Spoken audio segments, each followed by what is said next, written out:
CAA অর্থাৎ citizenship amendment act ইতিমধ্যে যারা সার্টিফিকেট পেয়েছেন তারা কি আদেও তাদের নাম এসআইআর লিস্টে বা এসআইআর এর যে ফাইনাল লিস্ট সেখানে কি রাখতে পারবেন? অনেকেই আছেন ভাবছেন যে আপনারা সিটিজেনশিপ কার্ড পেয়েছেন বা সিটিজেনশিপ সার্টিফিকেট পেয়েছেন সিএ এর মাধ্যমে, এখন আপনাদের আর কোনো চিন্তা নেই। তো দেখুন, এই বিষয়ে কোনো কনফিউশন নেই যে চিন্তা আপনাদের নেই, কিন্তু চিন্তা আছেও, কারণ এক এক জায়গায় এক এক রকম আমরা নিউজ দেখতে পাচ্ছি। তো সেক্ষেত্রে আমরা দেখব অনেকেই বলছেন যে আপনারা নাগরিকত্ব সার্টিফিকেট দেওয়ার পরেও আপনাদের নাম কিন্তু ডিলিট করে দেওয়া হয়েছে, এরকম কিন্তু শোনা যাচ্ছে।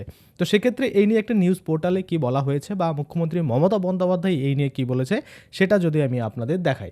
দেখুন, আপনাদের সামনে খোলা রয়েছে, আপনারা দেখতে পাচ্ছেন পরিষ্কার করে এখানে বলা রয়েছে, কি বলা রয়েছে যে মতুয়াদের নাগরিকত্বের নামে রাজনৈতিক খেলা বিজেপির। তাহলে এখানে কি দাবি করা হচ্ছে যে এই যে নাগরিকত্বের নামে কিন্তু রাজনৈতিক খেলা খেলছে বিজেপি।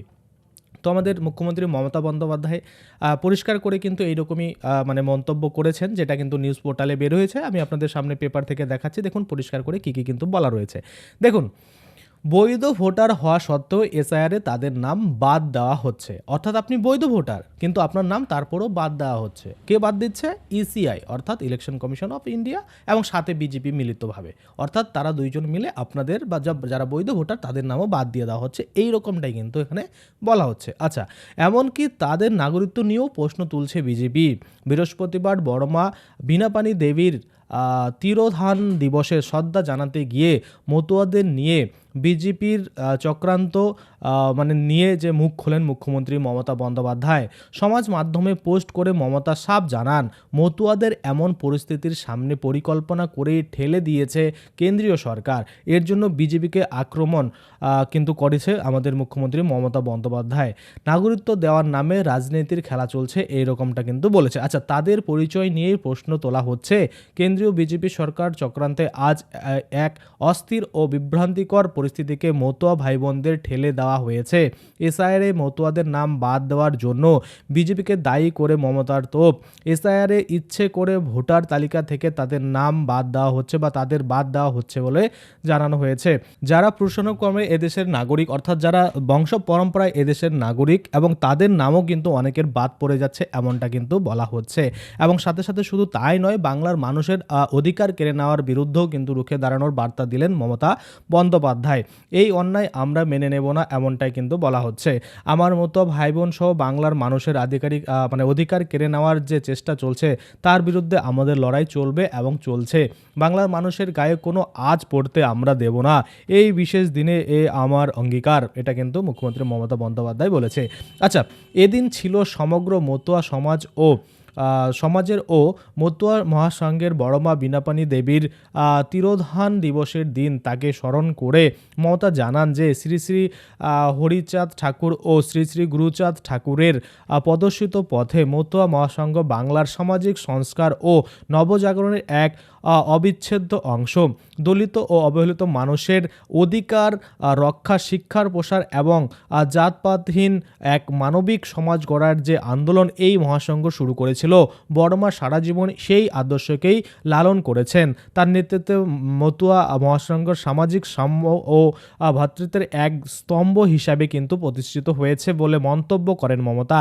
একই সঙ্গে বড়মার সঙ্গে তার ব্যক্তিগত সম্পর্কের কথাও উঠে আসে মমতার স্মৃতিচারণার। মমতার কথায়, বড়মার সঙ্গে আমাদের সম্পর্ক ছিল ব্যক্তিগত এবং তার মাতৃস্নেহের পরশ আমি নিবিড়ভাবে পেয়েছিলাম। এ আমার জীবনের পরম পাওনা। তার চিকিৎসা সহ যে কোনো দরকারে তিনি যখনই আমাকে ডেকেছেন আমি ছুটে গিয়েছি তার কাছে। এটা আমার গর্ব। আমাদের সরকার তার অসামান্য সামাজিক অবদানের জন্য বড়মাকে রাজ্যের সর্বোচ্চ সম্মান বঙ্গবিভূষণ ভূষিত করেছিল। মতুয়া সমাজের সার্বিক কল্যাণ তিনি ঐকান্তিকভাবে যে সমস্ত কাজ করেছেন ওই দিকেও কিন্তু বা ওই দিন তারও কিন্তু উল্লেখ করেন মমতা। আচ্ছা, মতুয়া বিকাশ পর্ষদ ও নমশূদ্র বিকাশ পর্ষদ গঠন, পূর্ণ বৃক্ষ শ্রী শ্রী হরিচাঁদ ঠাকুরকে সম্মান জানিয়ে তার জন্মদিনে সরকারি ছুটি ঘোষণা, ঠাকুরনগরের ঠাকুরবাড়ির কাছাকাছি হরিচাঁদ গুরুচাঁদ বিশ্ববিদ্যালয় নির্মাণ, গাইঘাটার PR ঠাকুর সরকারি কলেজ তৈরি করার পাশাপাশি কৃষ্ণনগরে হরিচাঁদ গুরুচাঁদ বিশ্ববিদ্যালয়ের অ্যাটেকশনস ক্যাম্পাস বা এখানে আমরা দেখতে পাচ্ছি নানা রকম কিন্তু তাদের নামে ইনস্টিটিউট গড়ে তোলা হয়েছে। এছাড়াও কিন্তু পানীয় জলের জন্য হাবড়া গাইঘাটা মুড়িঘাটা জলতৃপ্তি জল প্রকল্প, ইচ্ছামতি নদীর উপর মুড়িঘাটা ব্রিজ ও বলদেঘাটা খালের উপর কিন্তু কুড়িপাড়া নাগবাড়ি ব্রিজ তৈরি, মানে নানা রকম কী করেছে সেগুলোই কিন্তু এখানে উল্লেখ করা হয়েছে। অর্থাৎ এখানে কিন্তু পরিষ্কার করে কেন্দ্রীয় সরকার বা বিজেপি সরকারকে কিন্তু আক্রমণ করেছে মুখ্যমন্ত্রী মমতা বন্দ্যোপাধ্যায়। ওনার কথাই হচ্ছে মতুয়াদের নাগরিকত্বের নামে রাজনীতির খেলা বিজেপির। এবার আমার এখানে কোশ্চিন হচ্ছে একটাই, যে এই যে রাজনীতির খেলা হচ্ছে, তো সেক্ষেত্রে যারা সিএতে আবেদন করেছিলেন তারা কি নাগরিকত্ব পেয়েছেন? পাওয়ার পরে কি আপনাদের সেই সার্টিফিকেট কোনো কাজে লেগেছে? এবার আপনারাই বুঝতে পারবেন যে আপনাদের রাজ্য সরকার বিভ্রান্ত করছে নাকি কেন্দ্র সরকার। তাহলে অবশ্যই আপনাদের মতামত আপনারা কিন্তু কমেন্টে জানাবেন যে সিএর মাধ্যমে নাগরিকত্বর নামে আপনাদেরকে কি ঠকানো হচ্ছে, নাকি সেই সার্টিফিকেটের মাধ্যমে আপনাদের সম্মানজনিত বা সাম্মানিকভাবে বা সম্মান দিয়ে কিন্তু আপনাদের ভারতীয় নাগরিকত্ব প্রদান করা হচ্ছে। আপনাদের মতামত আপনারাই কিন্তু কমেন্টে জানাবেন।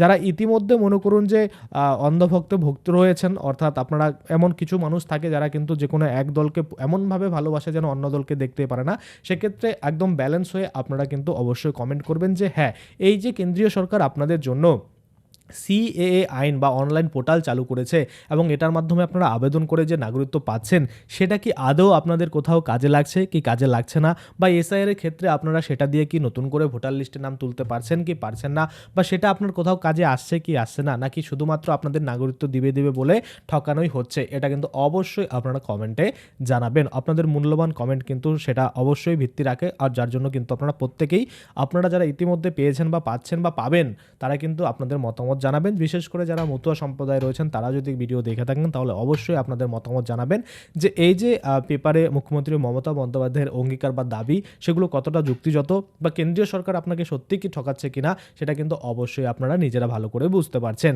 তো সেক্ষেত্রে সিএ এর ক্ষেত্রে আপনি কতটা খুশি বা আপনি খুশি নন সেটাও কিন্তু কমেন্টে জানাতেই পারেন। আশা করি আপনারা বুঝতে পারছেন। আজকের জন্য ভিডিওটা এখানেই শেষ করবো। যদি ভিডিওটা ভালো লাগে অবশ্যই একটা লাইক করে দেবেন। যদি আমার চ্যানেলে প্রথমবার ভিজিট করে থাকেন, নিচে একটা রেড কালার সাবস্ক্রাইব বাটন দেখবেন, ওখানে ক্লিক করে সাবস্ক্রাইব করতে পারেন। আর সাথে যে বেল আইকন রয়েছে ওখানে ক্লিক করে বেল আইকনটাকে এনেবল করে দেবেন। তাতে করে কি হবে, যখনই আমি এই ধরনের কোনো ভিডিও বানাবো সেটার যে নোটিফিকেশন সেটা কিন্তু আপনার কাছে পৌঁছে যাবে।